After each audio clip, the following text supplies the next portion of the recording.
Quero acreditar que você sabe muito bem interpretar os textos, mas vou te dar uma ajudinha aqui que vai te ajudar a interpretar os textos de uma forma muito boa. Você pegou o exame e quer fazer a interpretação do texto, não é assim? Então é sempre bom procurar naquelas perguntas as palavras que vão te levar, os parágrafos que vão te dar as respostas certas. Então é isso que nós vamos fazer aqui nessa resolução. Vou dar uma explicação clara de como você vai fazer a interpretação do texto. E por favor, também tens que pensar um pouco em como responder. Pois já respondemos as questões. Bem, já respondemos a questão número um. Também já lemos esse texto aqui de uma forma muito divertida. Espero que você tenha acompanhado o início dessa resolução, certo? Para que a gente esteja falando mesma língua. Olha, esse aqui é um teste de português, então eu estou me esforçando muito para não falhar essa língua. Não sou tão bom, não, ok? Mas ok, quanto à interpretação, essas coisinhas de responder, análise sintática, análise morfológica, bem, podem contar comigo, eu vou vos dar uma ajudinha, tá certo? Aqui eu ajudei a Chiconela de Life Science Chic, certo? Então vamos começar a fazer isso one time. Estamos aqui no número 3. O que nós temos? Não. Vamos responder no número 2. Número 2 nós não respondemos. Terminamos no número 1, a linha C. Nesse caso, quando nós respondemos o grau de adjetivo no vídeo passado. Espero que você tenha acompanhado. Então, número 2, nós temos o quê?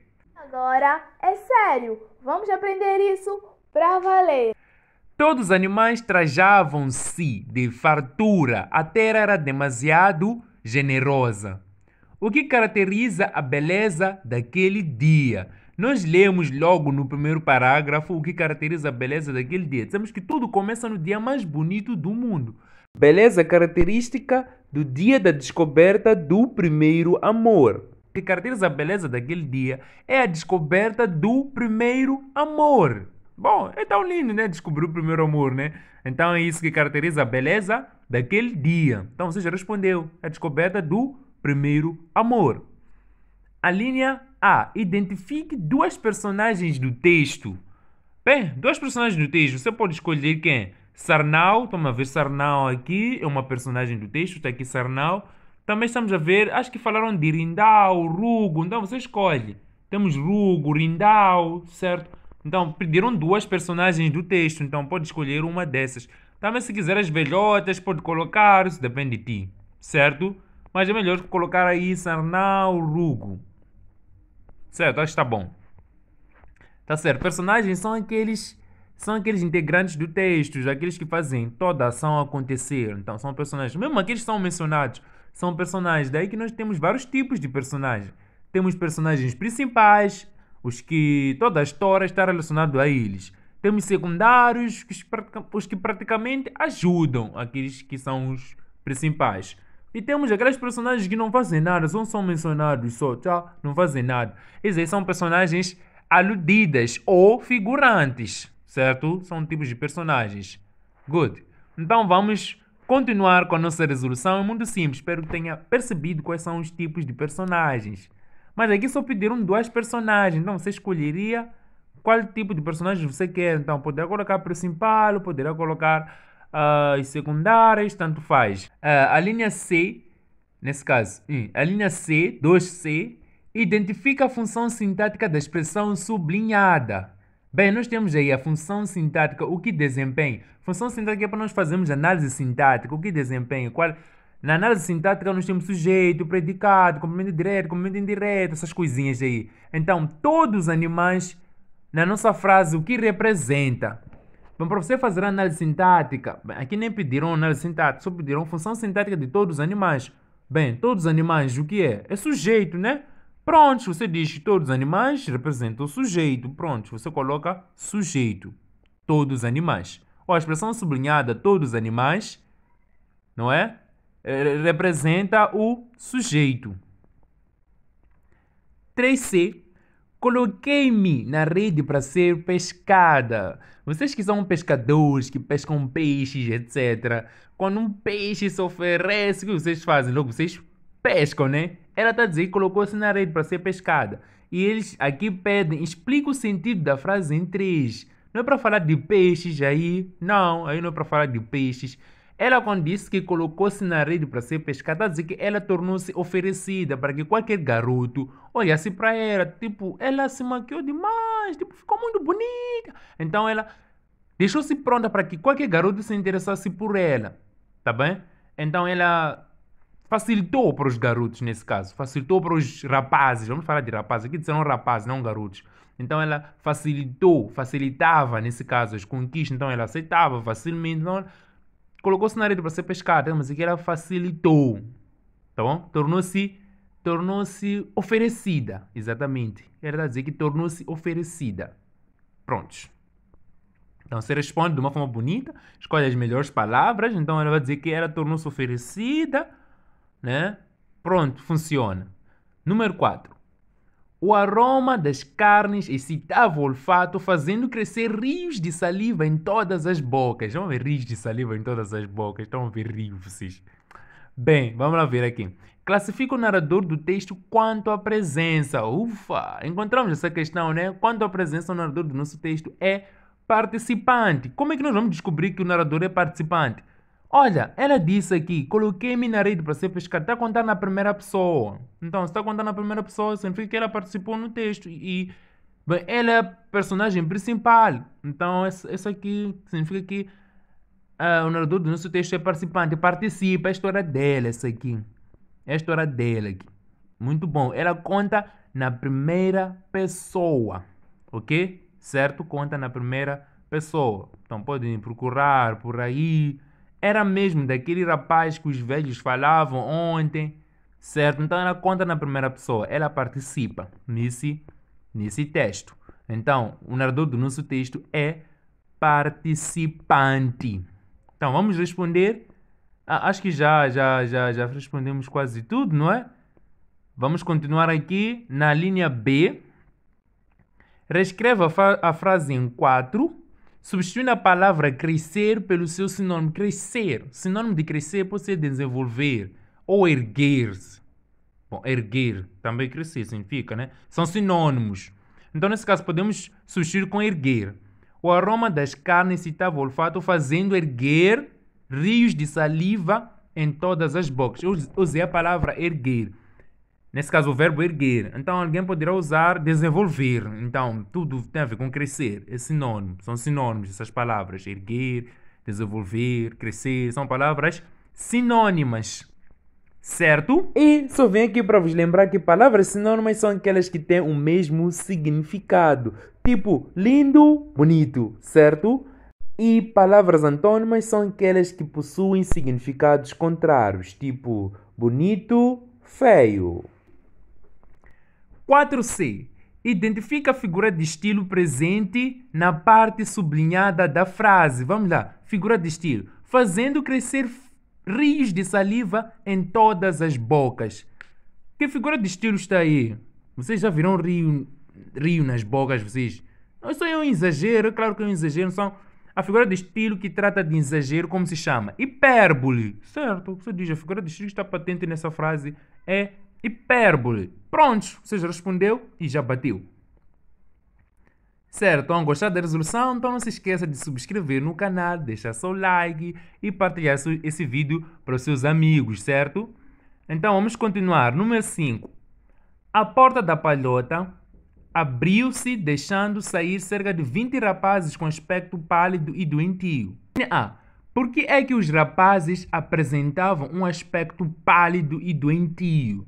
Olha, aqui os rapazes foram sequestrados praticamente, né? Para irem passar por uns testes para se tornarem homens. Praticamente são ritos de iniciação. Eles deverão fazer circuncisão. E isso dói. Geralmente acontece lá na Zona Norte. Quem está acompanhando esse vídeo enquanto é de lá, pode nos contar melhor nos comentários, cara. Pode nos contar melhor. Se aconteceu contigo, também não tenha vergonha. São coisas naturais, são coisas de tradição que acontecem no nosso país, que acontecem em África em geral. Ei, estou brincando. Vamos responder essa questão de uma forma clara e objetiva. Não vamos dar historinhas aí, então vamos responder agora. Vamos ao texto e vamos responder como deve ser. Podemos ver aqui que os rapazes já tornados homens, aqui já aconteceu, certo? Já aconteceu aquilo. O que acontecia exatamente? Vamos ver no texto onde nós podemos encontrar isso. Ver. Quando. Então, quando nós procuramos aqui, estamos a encontrar o quê? A porta da palhota abriu-se, deixando sair cerca de 20 rapazes com aspecto pálido e doentio. Provocado pelas duras... Então, aquele aspecto dele, de palidez, de doentio, foi provocado pelas duras provas dos ritos de iniciação. Então, foi isso mesmo. Então, são duras provas de ritos de iniciação. Então, se responde isso. Foi provocado pelas duras provas dos ritos de iniciação. Certo? Essa é a resposta bonita, de acordo com o texto. A linha B. Classifica o pronome sublinhado em 5. Bom, esse aqui é um pronome. Vamos ver. A porta da palhota abriu-se. Então, esse pronome é um pronome reflexo, certo? A ação recai no único sujeito, nesse caso. Quando você diz, vi-me no espelho, então a ação recai em ti. Tá bom? Abraçou, abraçaram-se, a ação recai nos dois, então já é recíproca. Então aqui estamos a dizer que a porta da palhota abriu-se, tipo a porta sozinha, abriu-se. Então isso aí é reflexo, certo? É um pronome reflexo. E bem, como eu gosto de vocês, eu gosto desse canal, eu gosto de explicar muito bem, clarificar as coisas, eu vou vos dar essa classe dos pronomes. Essa aqui é uma classe de palavras que trata dos pronomes. O que são pronomes? Bem, os pronomes são palavras que vêm para substituir os nomes, praticamente. Os pronomes são palavras que vêm para substituírem os nomes. Pro, vem primeiro ou vem antes do nome. Vem para substituir os nomes. Existem pronomes pessoais, que são eu, tu, ele ou ela, nós, vós, eles ou elas. Esses são pronomes pessoais. Acredito que vocês conhecem muito bem. Existem pronomes possessivos, que são pronomes que indicam posse de alguma coisa. Como, por exemplo, meu, teu, vosso, seu, nosso, certo? Esses são pronomes possessivos. Existem pronomes demonstrativos, que servem para demonstrar praticamente. Como, por exemplo, este, aquele, isso, isto. Esses são pronomes demonstrativos. E existem pronomes reflexos, esses que avaliaram na nossa questão, no nosso exame. Então, nesse caso, existem pronomes reflexos que podem ser recíprocos, quando a ação recai nos dois, ou podem ser pronomes reflexos somente, né? Certo, acredito que já resumi tudo sobre os pronomes, né? Então, fique preparado para as próximas questões e responder de uma forma clara. Vamos continuar na resolução do nosso exame. 6. Os rapazes, já tornados homens, passavam entre elas como heróis. A linha A. O que faziam as velhotas enquanto saudavam os rapazes? Vamos procurar no texto o que faziam as velhotas enquanto saudavam os rapazes. Vamos encontrar aqui as velhotas. Os rapazes, já tornados homens, passavam entre elas como heróis. Não é isso que nós temos lá na nossa pergunta? Então, o que faziam as velhotas? As velhotas aclamavam espalhando flores, dinheiro e grãos de milho que as galinhas se apressavam a debicar. Não precisamos chegar até lá. Então, as velhotas, o que faziam mesmo? As velhotas aclamavam espalhando flores, dinheiro e grãos de milho. Só, acabou. O que aconteceu depois não nos interessa. Nós queremos saber o que as velhotas fizeram, ou que faziam, certo? De acordo com a pergunta. O que as velhotas faziam. Somente isso. O que as galinhas estão a fazer não nos interessa. Então, para ali mesmo. B. Identifica o tipo de sujeito da frase. Os rapazes. É um sujeito simples, né? Sim, é um sujeito simples ou complexo. Bom, aqui estamos a falar de os rapazes. É plural, certo? É plural. Então, se é plural, é um sujeito composto. Tenho duvido disso, mas acredito que seja isso. É um sujeito composto. Está no plural, né? Good. É um sujeito composto. 7. Eu assistia ao espetáculo maravilhada quando descobri entre os rapazes um novo rosto. De quem era o rosto? Vamos ver de quem era o rosto, de acordo com o texto. Vamos encontrar naquela parte onde ela está a dizer eu assistia, para podermos descobrir de quem era o rosto. Eu assistia ao espetáculo, está aqui, já encontramos aqui. Eu assistia ao espetáculo maravilhada quando descobri entre os rapazes um novo rosto. Quem será? Rindal, conheces aquele ali? É filho de Rugo, o que vive no colégio dos padres. Então, aquele rapaz é o filho de Rugo, mas qual é o nome dele exatamente? Sim, é o filho de Rugo. Somente isso. Não dizem o nome daquele rapaz. Só dizem que ele estava a estudar para ser padre. Então, aquele rapaz era o filho do Rugo. Exatamente, aquele rapaz era o filho do Rugo. Isso, aquele rapaz era o filho do Rugo. E pronto, já respondemos isso. Divida e classifique as orações da frase em 7. Bem, vamos dividir e classificar essas orações. Eu assisti ao espetáculo maravilhada, quando descobri entre os rapazes um novo rosto. Temos quantas orações nessa frase? Vamos prestar atenção. Temos quantos verbos primeiro? Temos o verbo assistir, que é assistia no pretérito imperfeito. Descobrir é outra oração. Temos aí descobrir. E temos duas orações. Então, se temos dois verbos, isso significa que nós temos duas orações. Então, qual é a primeira oração? Eu assisti ao espetáculo. É a primeira oração. Eu assisti ao espetáculo maravilhada. Essa aqui é a primeira oração. E vamos entender, essa oração depende da segunda. A segunda qual será? Quando descobri entre os rapazes um novo rosto. Então, olha, lendo a primeira oração, eu assistia ao espetáculo maravilhada. Faz sentido ou não faz? Sozinha faz sentido. Então, quando descobri entre os rapazes um novo rosto, esta segunda oração faz sentido sozinha? Eu acho que não. Quando alguém diz isso, quando descobri entre os rapazes um novo rosto, de repente fala isso aí, vocês não entendem nada. Então, significa o que aconteceu antes. Então, significa que a primeira oração que nós demos, eu assisti ao espetáculo maravilhada, é a oração principal. Nesse caso, é a oração subordinante, é a oração, essa oração aqui. Sem essa oração, a segunda oração não faz sentido. Então, a primeira oração, essa aqui, é uma oração subordinante. Prontos, vamos na segunda oração. Foi inserida pela palavra quando, ou nesse caso, pela conjunção quando. Então, essa segunda oração aqui, quando indica tempo. Vamos sublinhar tudo. Quando descobri entre os rapazes um novo rosto, é segunda oração subordinada. Subordinada que é? Subordinada temporada, porque foi inserida pela conjunção quando. Quando indica tempo. Então, é uma oração subordinada temporal, exatamente. Oração subordinada temporal. Legal? Tá percebido? Que bom, então espero que você saiba dividir. Quem não sabe dividir, deixa aí nos comentários. Vou lhe dar mais orações e podemos dividir juntos. Número 8. Era mesmo daquele rapaz que os velhos falavam ontem à noite e eu ouvi tudo. O que os velhos disseram sobre a postura do rapaz? Os velhos disseram que aquele rapaz comportou-se bem mesmo nos testes mais difíceis. É isso que aqueles velhos disseram. Podemos ver juntos aqui. Disseram que...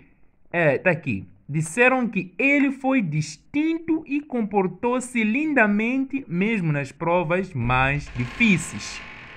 8b. De acordo com o texto, era permitidas às mulheres ouvir as conversas dos homens? Bem, nós vimos que, de acordo com o texto, as mulheres não podem se meter nas conversas dos homens. Por quê? Eles dizem para nós justificarmos com...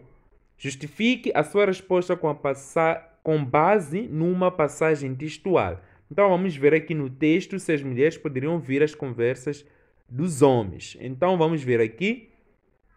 Nós temos aqui. Era mesmo daquele rapaz que os velhos falavam ontem à noite. E eu ouvi tudo. Se eles descobrirem que eu escutei, vão castigar-me à larga. E as coisas à larga. Em coisas de homens, as mulheres não se podem meter. Então não era permitida, ok? Não era permitida com que as mulheres escutassem as conversas dos homens. Então, nesse caso, a passagem que nós podemos passar nesse caso está aqui. Se eles descobrirem que escutei, vão castigar-me à larga. Em coisas de homens, as mulheres não se podem meter. Então, não era permitida com que as mulheres escutassem as conversas dos homens. Certo? Então, vamos continuar. 8C. Em que modo e tempo verbal se encontra a palavra sublinhada em 8? Temos aqui, a palavra sublinhada é essa, era. Em que tempo? Era é uma forma verbal do verbo ser no pretérito imperfeito. Certo? Agora nós queremos saber qual é o modo da nossa frase. O modo da nossa frase é o modo indicativo, isso está claro. Era mesmo daquele rapaz que os velhos falavam ontem à noite e eu ouvi tudo. Isso é modo indicativo. E pronto, já respondemos 8C.